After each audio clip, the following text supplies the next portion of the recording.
रतन टाटा का नाम सुनते ही इंटेग्रिटी, विजन और प्रोग्रेस याद आता है। टाटा सन्स के चेयरमैन रहते हुए उन्होंने इंडियन इंडस्ट्री को बदल दिया। उन्होंने टाटा ग्रुप को बहुत ऊंचाई तक पहुंचाया। उनकी लाइफ स्टोरी हमें सिखाती है कि परसिवियरेंस, इनोवेशन और सोशल रिस्पॉन्सिबिलिटी कितनी जरूरी है। उनका जर्नी नए एंटरप्रेन्योर्स और बिजनेस लीडर्स दोनों के लिए इंस्पिरेशन है। 1936 में जन्मे रतन टाटा के बचपन में बहुत कुछ हुआ। उनके माता पिता अलग हो गए जब वो सिर्फ 10 साल के थे। उनकी दादी नवाजबाई टाटा ने उन्हें और उनके भाई को पाला। मुश्किलों के बावजूद उनकी दादी ने उन्हें स्ट्रॉन्ग वैल्यूज सिखाई। ये वैल्यूज थीं कंपैशन, इंटेग्रिटी और एक्सेलेंस के लिए कमिटमेंट। यही प्रिंसिपल्स आगे चलकर उनके लीडरशिप स्टाइल की नींव बने। टाटा की शुरुआती पढ़ाई मुंबई में हुई।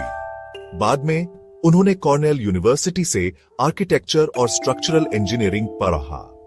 फिर उन्होंने हार्वर्ड बिजनेस स्कूल से मैनेजमेंट की पढ़ाई की। टेक्निकल और बिजनेस नॉलेज का यह कॉम्बिनेशन उनके फ्यूचर काम आया।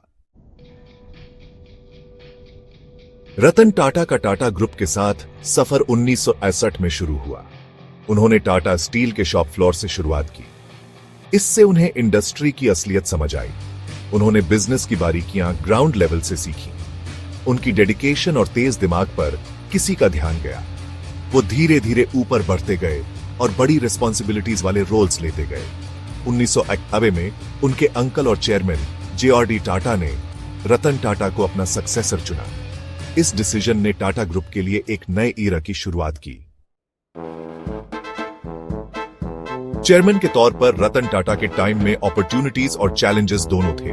उन्होंने तब पदभार संभाला जब इंडिया में इकोनॉमिक लिबरलाइजेशन हो रहा था। उन्हें समझ आ गया था कि टाटा ग्रुप को बदलना और इनोवेट करना होगा। उन्होंने कंपनी को ग्लोबलाइजेशन की तरफ मोड़ा।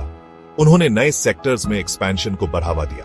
उनके सबसे एम्बिशियस प्रोजेक्ट्स में से एक था टाटा नैनो का डेवलपमेंट। ये एक ऐसी कार थी जिसे इंडिया में ज्यादा से ज्यादा लोगों तक पहुंचाना था।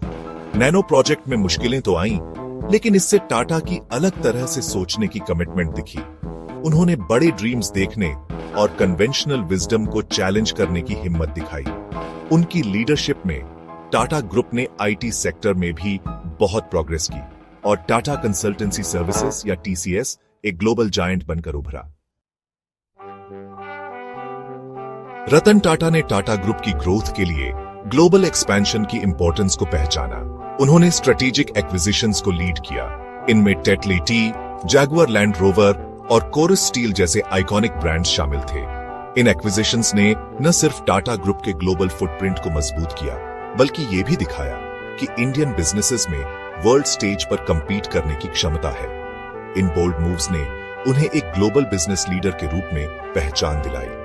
उन्होंने इंडिया इंक को एक बड़ी ताकत बना दिया। रतन टाटा का विजन सिर्फ बिजनेस तक सीमित नहीं था। वो समाज को कुछ वापस देने में यकीन रखते थे। उनकी लीडरशिप में टाटा ग्रुप ने फिलैंथ्रोपी की अपनी लॉन्ग स्टैंडिंग ट्रेडिशन जारी रखी। टाटा ट्रस्ट्स, जो इंडिया के सबसे पुराने और बड़े चैरिटेबल ऑर्गेनाइजेशंस में से एक है, कई सोशल डेवलपमेंट इनिशिएटिव्स पर काम करता है। इनमें poverty alleviation, health care, education और डिजास्टर रिलीफ शामिल है। सोशल कॉजेस के लिए टाटा की पर्सनल कमिटमेंट वाकई इंस्पिरेशनल है। वो अपनी वेल्थ और इन्फ्लुएंस का इस्तेमाल दूसरों की जिंदगी में बदलाव लाने के लिए करते हैं। रतन टाटा की लाइफ और वर्क इस बात का सबूत है कि ड्रीम्स में पावर होती है और इंटेग्रिटी कितनी इंपॉर्टेंट है। उनके वर्ड्स आज भी लाखों लोगों को इंस्पायर करते हैं। उन्होंने कहा था, हम में से कोई भी अकेला उतना स्मार्ट नहीं है जितना हम सब मिलकर हैं। वो टीम वर्क की पावर में यकीन रखते हैं। वो कोलैबोरेशन को इंकरेज करते हैं। इंडिविजुअल एम्बिशन से भरी दुनिया में कलेक्टिव प्रोग्रेस और शेयर्ड सक्सेस का उनका मैसेज बहुत जरूरी है। रतन टाटा की लाइफ एक इंस्पिरेशन है। उनके काम ने इंडियन इंडस्ट्री और सोसाइटी पर एक गहरी छाप छोड़ी है। उन्होंने हमें विजन की पावर, इंटेग्रिटी की इंपॉर्टेंस और लीडरशिप का असली मतलब दिखाया है।